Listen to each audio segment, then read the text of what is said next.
Hey guys, Audrey Be Awesome here, back with another video, and today we are checking out scary animations. And don't forget your blankets, and don't watch this at night.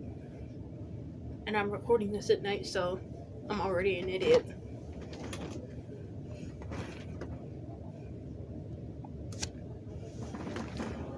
Back when I was 17, I used to babysit for our neighbor, who at the time was a single mother who happened to be going through a particularly nasty divorce.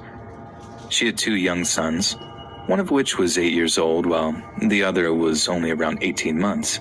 Okay. They were absolutely adorable and very well-behaved kids, but you could tell that they were going through a lot. And the older one definitely showed signs of stress over the whole thing. And I'll never forget the time he asked me why his daddy couldn't live with them anymore, and it honestly broke my heart. Not because I didn't have an answer for him, but because to hear it would have just been too much to bear. Too much for anyone to bear. Anyway, after a few months of being alone, she finally decided to get back on the old dating horse. I was so happy for her. After such a rough time, she deserved to find happiness again, to find someone who had the wherewithal to be a real father to these 2 adorable little boys. So one night, she leaves on her date and says she'll be back around midnight and not a moment later.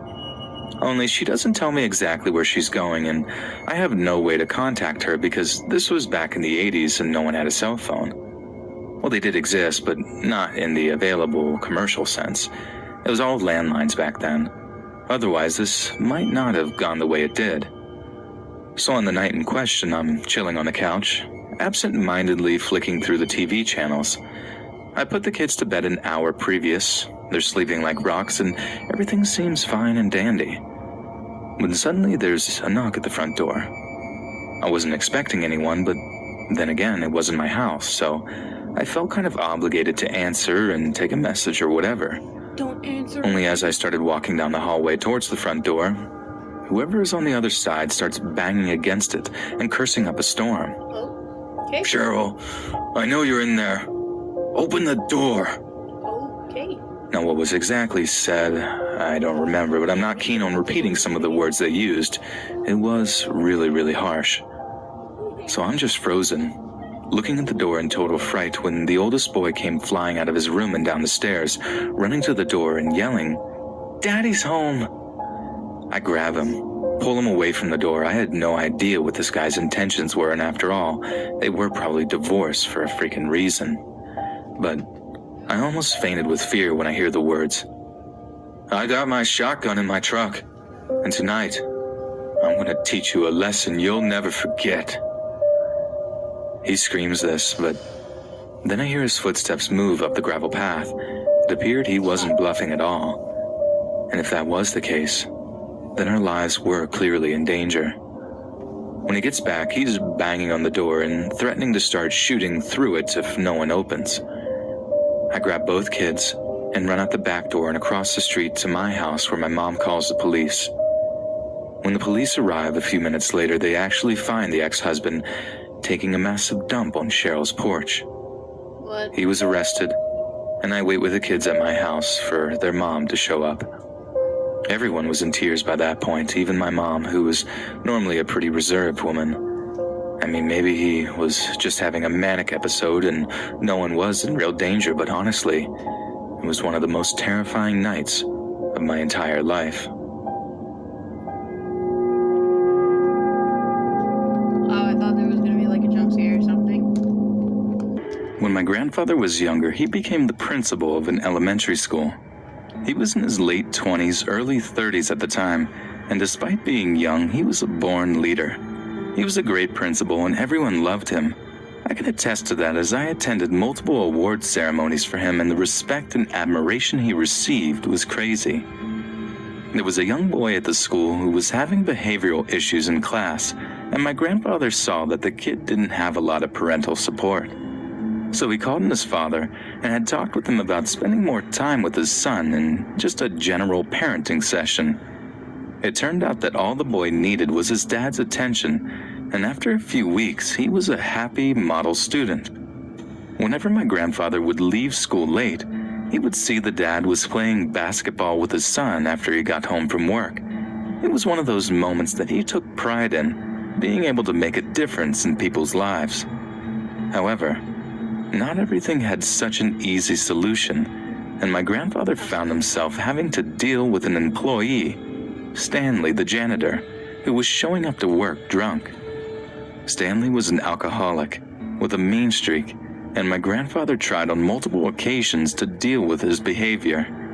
Finally, one day Stanley showed up so drunk that my grandfather sent him home and called the superintendent to let him know he was going to be firing him the next morning after he sobered up. He then warned them to let him deal with it when Stanley was sober, because he was not a stable person. As it goes in these kinds of stories, the superintendent was furious and decided that he was going to call Stanley himself and fire him despite my grandfather's warning. No one called my grandfather to tell him about it either, so he was completely in the dark and thought he could deal with it in the morning. Stanley was furious and went to the school that evening. He searched the offices, my grandfather's included, and tore things apart until he finally had what he wanted. He was in a blaze of fury, and on his way out, he saw the father and his son playing basketball.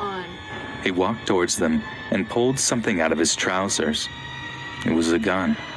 He then proceeded to shoot the little boy, killing him instantly. The father was so upset, was hysterically crying, but somehow managed to get the gun away from Stanley and shoot him.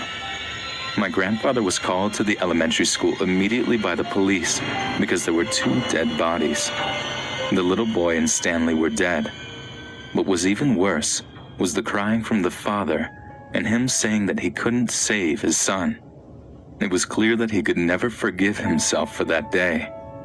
My grandfather was pulled aside by one of the police who had searched Stanley for evidence. They had found a hit list of people that he was going to kill, and all the addresses of those people that he had retrieved when he searched the offices. My grandfather was number 1 on that list. So, if it weren't for that father, it's likely that I would never been able to meet my grandfather, and possibly my mother and grandmother would have been killed if Stanley had been able to complete his mission. Oh my God. To this day, I get goosebumps whenever I hear that story, and it's just so chilling. My grandfather never uttered a single word about this after his initial recount, and my mother made me swear to never tell him I knew. He carried the weight of that boy's death on him until the day he died. Dude. I live in a house compound, and one day me and my family were visiting a friend's house. After a couple of hours, my mom and my friend's mom asked us to go fetch something from my house. So we go back to my home, which is a long way from his, and the walk seemed uncomfortably long and creepy and had an eerie atmosphere for some reason. After ages of walking, we reach my house and we get the thing they needed, which was inside the house. So I unlocked the door and got the object, and I noticed the bathroom door was lit and the exhaust fan was on, which we usually turn off unless someone is using the toilet. But I didn't give that any attention and thought my dad was using the toilet since he wasn't in my friend's house when we left. So me and my buddy decided to wait outside the house for my dad to finish, and I occasionally went to the small window outside the bathroom and called for my dad, but I didn't get an answer. But I heard someone humming and singing, so I thought that he was having a good time. After a good half an hour passed, I started feeling uneasy and told my friend we had to leave because our parents are probably angry now. When we arrived at his house, we were shocked to see my dad sitting and talking to my friend's parents. Wait, what? We asked him, "Where were you?" And he said, "I didn't go anywhere. I just stayed here since we first came." This made me scared because my family had been here for 3 hours, and we just waited for my dad for 1 hour. I go ask my sister the same question and get the same response. Someone was surely in my bathroom. After the visit is done, we go back home just to find the front door, which I locked and unlocked, and the bathroom door was wide open. My family acted normally, but I was completely freaking out, and I couldn't get any sleep that night.